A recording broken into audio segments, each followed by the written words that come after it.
What's up, guys? Welcome to the Being Beautifully Honest podcast and channel. Thanks for being here and for being subscribed. If you are not, go ahead and hit that button. And if you're listening to this on YouTube, hit that like button while you're at it. It's like walking into the room and hitting that light switch.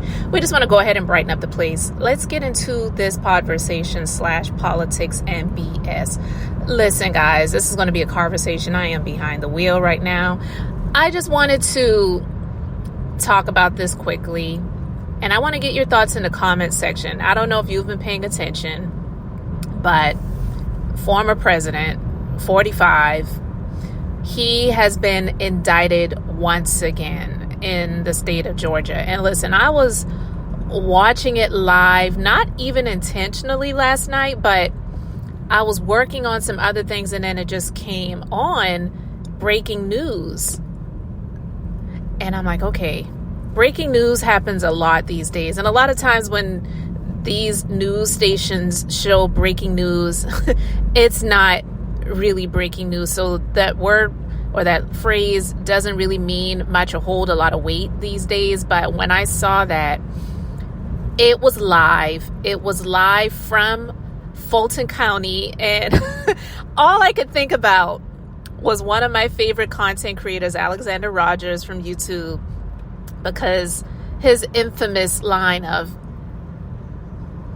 Fulton County court documents is all I could hear in my mind. Because when they were showing the cameras in the courthouse with the clerk of court, with the guards, with them bringing this paperwork to the clerk of court, she was in her office, which has a glass window.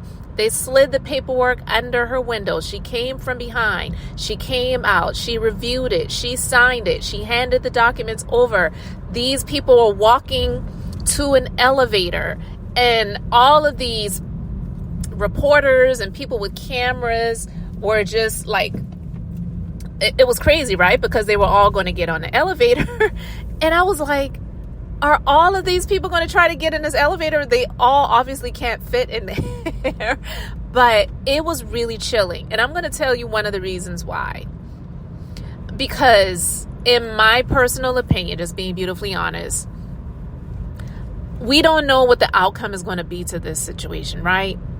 But this is, at this point in time, the fourth indictment. And when we say the fourth indictment, we're just going to say the fourth time he's been indicted, because the breaking news was that he was indicted on 10 charges, but there were 18 people that were indicted. So it wasn't just the former president.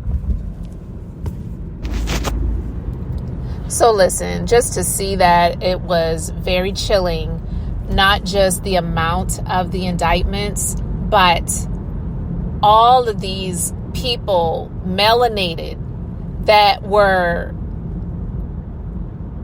handing down the word that he has been indicted for the fourth time.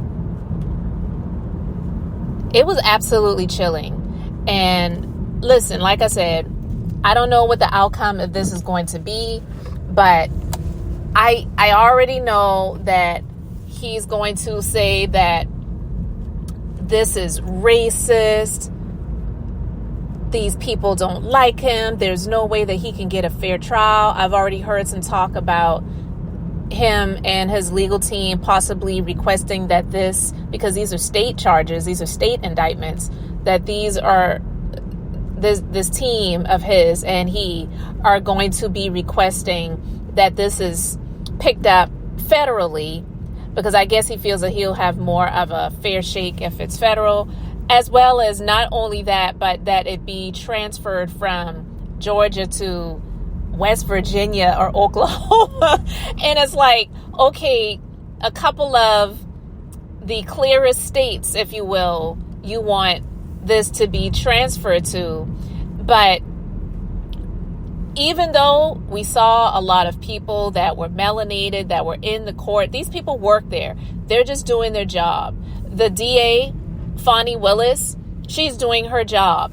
Now, he tried to put some rumors and allegations out there about her possibly sleeping around with a rapper and all this other stuff. And it's like, man, anything to try to discredit the people who are just literally doing their job.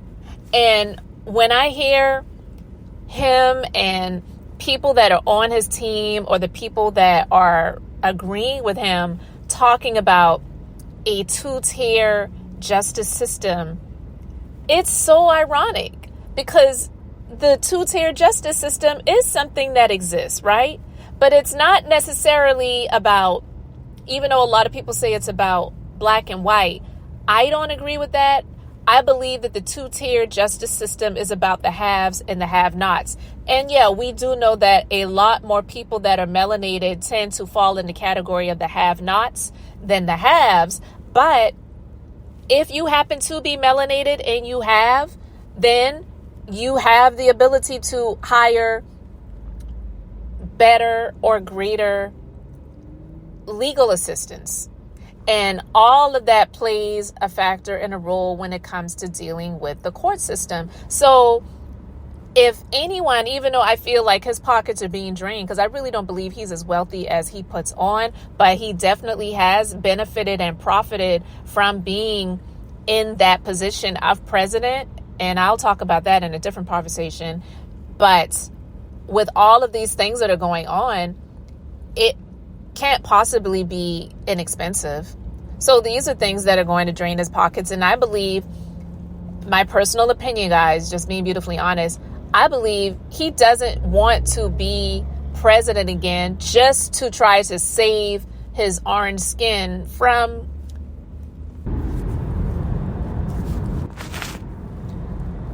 serving time, but also just to enrich himself. To enrich himself even greater than he was able to the first time around. I know they said that he signed some clause that he was going to relieve himself from, I guess, parts of his organizations and companies so that there would be no intermixing and intermingling and all of that other stuff. But that couldn't be further from the truth. So I wanted to talk about that really quick, because when I just was watching it live and just seeing all of these melanated people at this Fulton County courthouse walking down to the courthouse, handing this paperwork to the judge sitting at the bench, who the judge happens to not be melanated, but I'm sure that doesn't matter to 45 and to the followers. But it was chilling to me. Yeah, he's already been indicted 3 times before, so to some people this may not seem like a big deal, but for some reason, I just had the feeling that this one is a little bit different. This one hits different. And just to see all of these melanated people who are just doing their jobs, but that he's going to try to say is racist and they just hate him and all of this other stuff. All of this could have been avoided if he had just sat back, accepted the votes as they were, and just ran again in the future, versus continuing to say that everything had been stolen and rigged against him. Because he was saying that before it even happened. Before any of the voting happened, he had already gotten people's minds up to believe that if he didn't win, it was because it was rigged and it was stolen and people were voting 50 times a piece and all of this other crazy stuff. And anyway, I just found it chilling. So you guys, you can let me know your thoughts, how you feel about it, respectfully in the comment section below. Thank you so much for being here, for liking and subscribing. I'm Beth, just being beautifully honest. Thanks for joining me for this conversation / politics and BS as I am driving. So until the next time, guys, I'm Beth, just being beautifully honest. So I wanted to keep it brief, beautiful. And now I'm going to say bye.